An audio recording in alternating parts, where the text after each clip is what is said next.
क्या आपने कभी हाचिको डॉग के बारे में सुना है? अगर नहीं सुना है तो कोई बड़ी बात नहीं, मैंने भी नहीं सुना था जब तक कि मैंने हाचिको के बारे में एक आर्टिकल नहीं पढ़ा। अगर आप कभी भी जापान जाते हैं तो बहुत चांसेस हैं कि आपको वहाँ हाचिको के बारे में आराम से सुनने को मिल जाएगा, क्योंकि जापान में हाचिको को एक हीरो से कम नहीं समझा जाता है। बहुत सारे आर्टिकल्स उसके बारे में पब्लिश हो चुके हैं, बहुत सारी मूवीज़ उसके बारे में बन चुकी हैं, यहाँ तक कि हॉलीवुड ने भी हाचिको अ डॉग के नाम से एक मूवी बनाई हुई है। तो क्यों ये हाचिको नाम का डॉग इतना फेमस है? तो हाचिको जो है बेसिकली एक डॉग है। ये अकीटा ब्रीड का डॉग है। अकीटा ब्रीड जापान की नेटिव डॉग ब्रीड है और वो इतना फेमस इसलिए है क्योंकि ऐसा माना जाता है कि आज तक हाचिको से ज़्यादा लॉयल डॉग पैदा नहीं हुआ। उसको one of the most loyal dog माना जाता है। वो इतना लॉयल माना गया है कि आपको जापान में जगह जगह उसके स्टैचूज इरेक्ट मिल जाएंगे उसके ऑनर में। तो आखिर क्यों माना जाता है उससे इतना ज़्यादा लॉयल डॉग? आइए शुरू करते हैं इस स्टोरी को।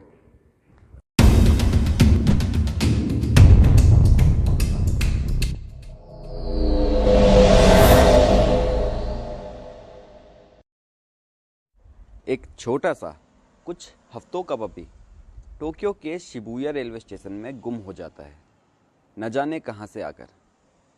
शाम का समय था। इजाबुरो उएनो, जो कि एक प्रोफेसर थे टोक्यो यूनिवर्सिटी में, कॉलेज से वापस आ रहे थे। वे ट्रेन से उतरे ही थे कि एक डॉग जिसके गले में कॉलर था, बहुत मासूम सा दिख रहा था और गले में नेम टैग लगा था जिसमें लिखा था हाचिको, प्रोफेसर के पाँव पर आकर रुक गया।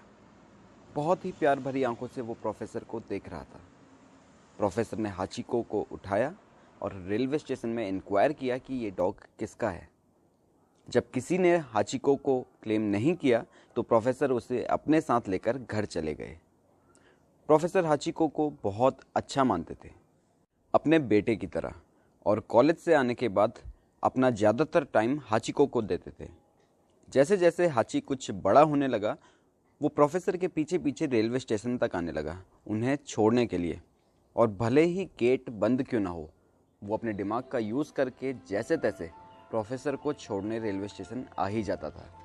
और शाम होने पर वो जैसे ही ट्रेन का हॉर्न सुनता था, वो प्रोफेसर को रिसीव करने भी पहुंच जाता था।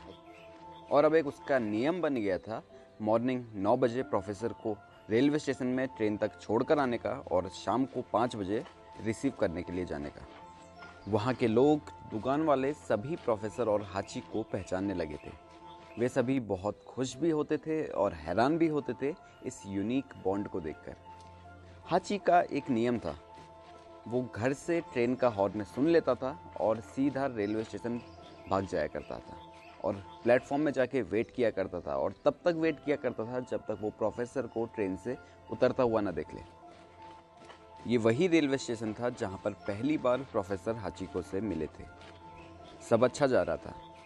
हाचिको 2 साल का हो गया था और अभी भी रोज वो अपने मालिक के साथ रेलवे स्टेशन जाया करता था। एक दिन प्रोफेसर सुबह कॉलेज गए थे। हाचिको सी ऑफ करने के लिए भी आया था, बट वो शाम को घर नहीं लौटे। प्रोफेसर की ब्रेन हैमरेज से कॉलेज में ही सडन डेथ हो गई थी। हाचिको शाम को ठीक 5 बजे प्रोफेसर को रिसीव करने के लिए रेलवे स्टेशन पहुंच चुका था, पर उसे कहाँ पता था कि उसके मालिक अब नहीं लौटेंगे। उस दिन हाचिको पूरा रात अपने मालिक के लौटने का वेट करता रहा, वहीं रेलवे स्टेशन में बैठकर।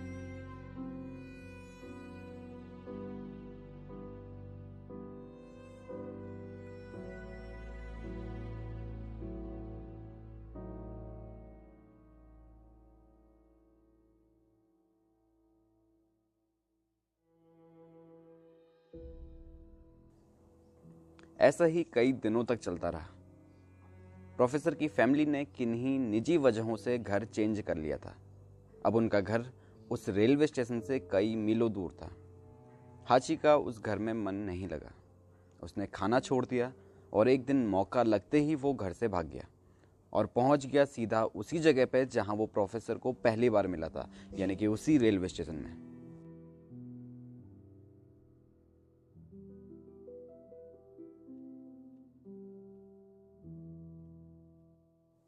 उस दिन भी हाची ने वेट किया, बहुत देर तक वेट किया।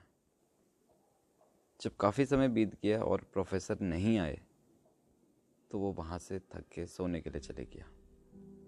और वो सोने के लिए गया अपने पुराने घर की तरफ। वो अब उसी घर के आसपास रहा करता था। वो एक स्ट्रीट डॉग बन चुका था। अपने पुराने घर की तरफ वो शायद इसलिए गया क्योंकि वहाँ उसकी और प्रोफेसर की बहुत सी यादें जुड़ी हुई थी। उसे उम्मीद थी कि अगर उसके मालिक लौट के आएंगे तो इसी घर में आएंगे, ना कि नए घर में। हाची दोबारा से अपने उसी नियम में आ गया था। वो रोज़ सुबह और शाम ठीक ट्रेन के आने के समय रेलवे स्टेशन पहुंच जाया करता था, इस उम्मीद में कि आज तो उसके मालिक ट्रेन से जरूर उतरेंगे। हाचिको को ऐसा करते करते 10 साल हो गए थे। वो अब 12 साल का हो गया था और बहुत बूढ़ा भी।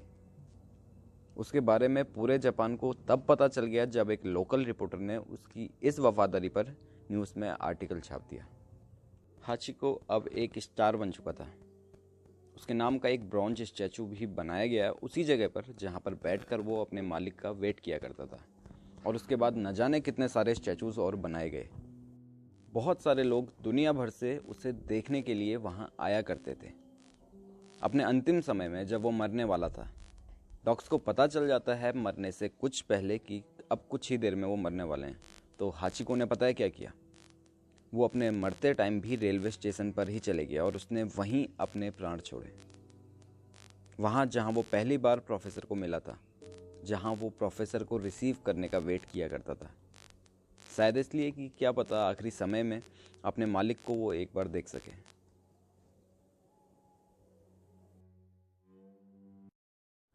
उम्मीद करता हूँ हाचिको की रियल स्टोरी आपको बहुत पसंद आई होगी। मुझे कमेंट बॉक्स में ये ज़रूर बताएं कि क्या आपका डॉग भी आपके घर आने का वेट इसी तरह से करता है।